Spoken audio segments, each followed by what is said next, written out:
Good morning, August 6th, and it's my last morning here. I mean, we're leaving tomorrow morning, but it's the last morning when I can do my morning routine, more or less in pleasure. I noticed this morning as I went for my morning walk that I felt stressed. And at the same time, as I was kind of walking toward toward the park, I also noticed that there is a different feeling, a different sensation in my body, one of gratitude and incredible sense of blessing and just, amazement at this journey and how enjoyable these last 5 months have been. So I was very aware of the fact that there's two seemingly opposing feelings. So, for example, when I felt the stress of the impending journey, the physical travel, I was very clear on the fact that it wasn't all of me. It's often what happens when I work with people and we're trying to identify the sensations, whenever we feel a powerful sensation of, like, say, loneliness or sadness, people get very overwhelmed, and that used to be me too, because our whole being kind of focuses on that feeling, on that sensation. And what I noticed today, and what I'm training myself to live in more and more, is to live from a range where the understanding that whatever powerful sensation I experience is not the only thing that's happening. So, for example, the whatever stress I was feeling with the impending journey, first of all, I realized that it's more from a younger version of me.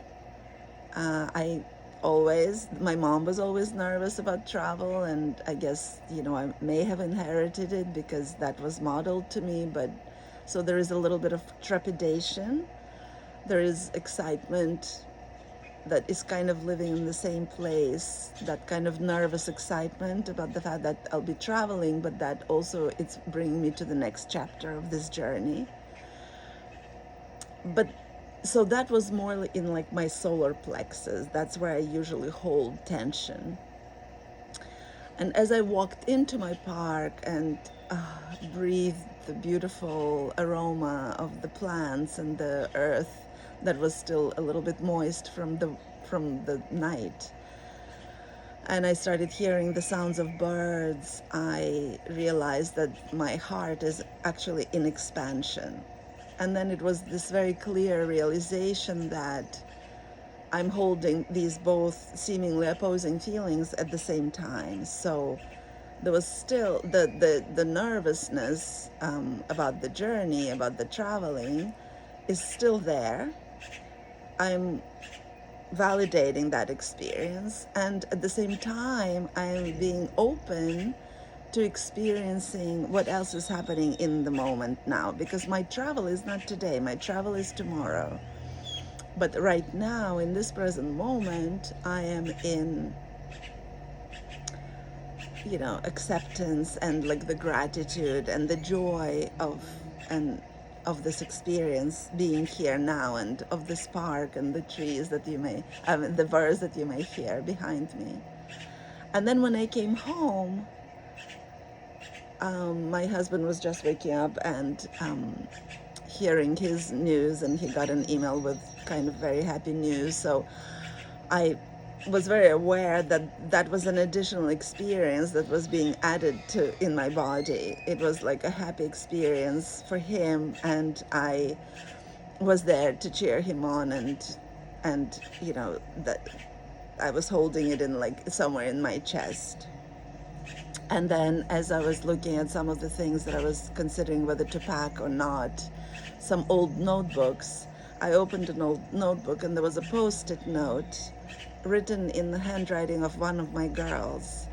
And it must have been, because she's referring to something that was so long ago, it must have been like 2015.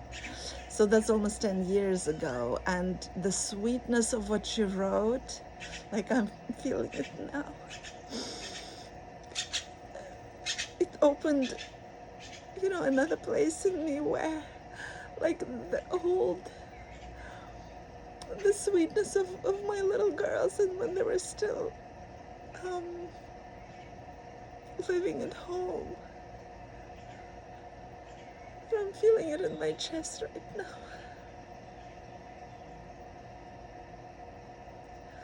And also like spiciness in my nose. So just really being present for all the multi-layers of sensations and experiences, and not being frightened by them.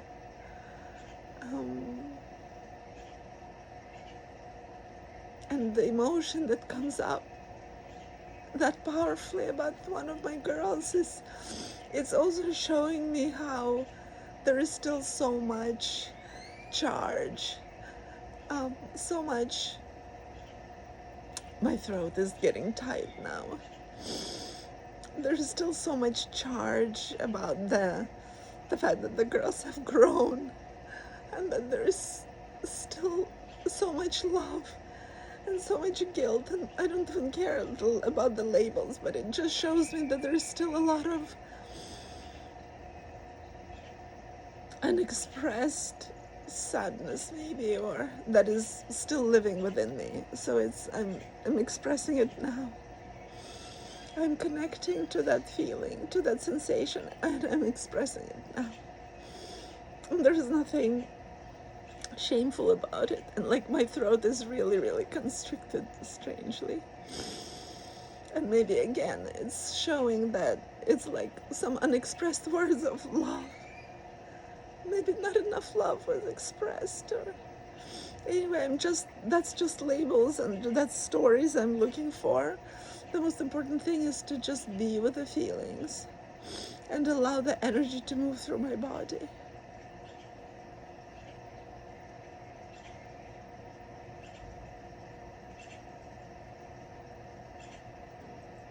And it's just so interesting how, out of all the experiences that I was describing, this one about my little girl is the most powerful.